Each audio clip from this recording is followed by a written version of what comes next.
어떤 사람이 되기를 원하십니까? 특별히 예수님을 믿는 자로서 어떤 사람이 되기를 원하십니까? 우리는 내가 원하는 사람이 되기보다는 하나님이 원하는 사람이 되기를 원해야 합니다. 그리고 내가 원하는 일을 하는 것보다 하나님께서 원하시는 일을 하는 사람이 되어야 하죠.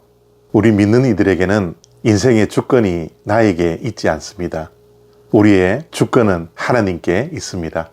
그렇기에 내가 원하는 인생이 우리의 삶의 목표가 아니라 하나님께서 원하는 삶이 우리 인생의 목표가 되어야 합니다. 그래서 우리 믿는 자들의 인생은 능동형이 아니라 수동형이라는 것을 우리는 결코 잊어서는 안 됩니다. 민수기 9장 21절부터 22절까지 말씀입니다.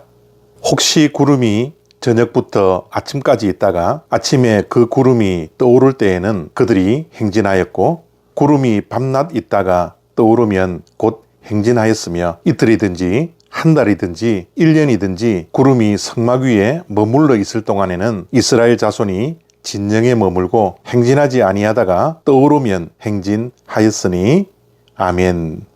이스라엘 백성들이 광야 생활을 할 때 구름 기둥과 불 기둥이 그들을 인도했습니다. 그리고 그들이 더운 날씨와 추운 날씨를 견딜 수 있도록 보호해 주셨죠. 구름 기둥과 불 기둥은 하나님의 임재와 하나님의 인도하심과 하나님의 보호하심을 상징하는 것이었습니다.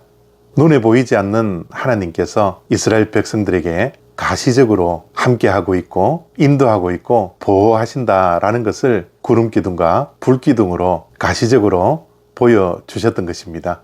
이스라엘 백성들이 출애굽을 하고 가나안 땅에 이를 때까지 40년의 세월 동안 광야 생활에서는 그들의 행진과 머무름의 기준이 바로 구름 기둥이었습니다.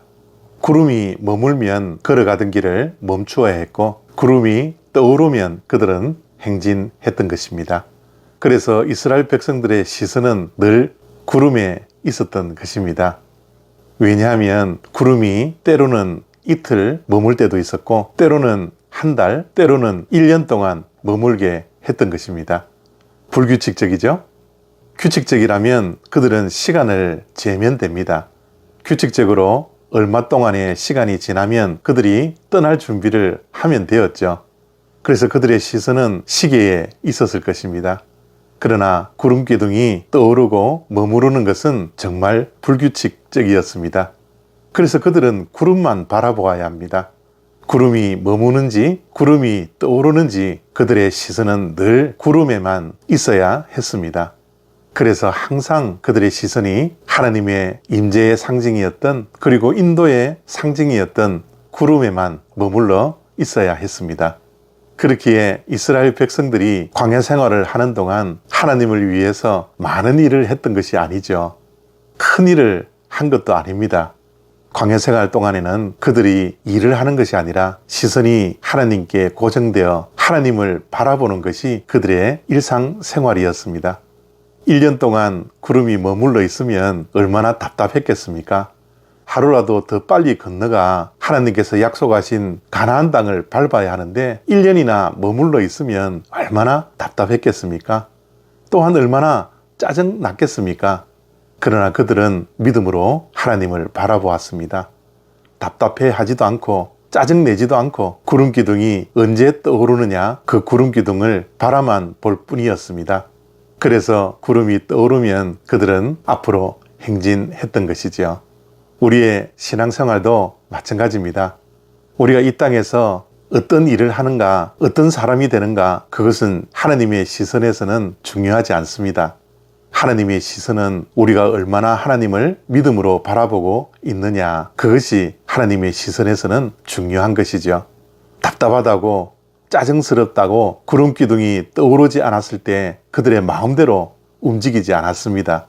언제나 이스라엘 백성들의 걸음걸이는 구름 기둥에 의한 수동형이었던 것입니다.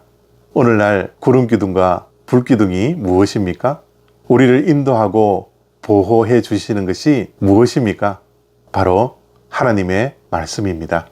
하나님의 말씀이 머무르라 하면 머물러야 하고, 하나님의 말씀이 떠나라 하면 떠날 수 있는 수동형의 인간이 우리가 살아가야 할 삶의 방식입니다. 우리 믿는 자들의 삶은 철저하게 수동형이 되어야 합니다. 우리의 삶의 주권은 하나님이 가지고 계시기 때문에 하나님의 말씀대로 인생길을 걸어갈 때 우리는 최후의 승리자가 될 수 있는 것이죠. 이것이 바로 하나님께서 원하시는 삶입니다.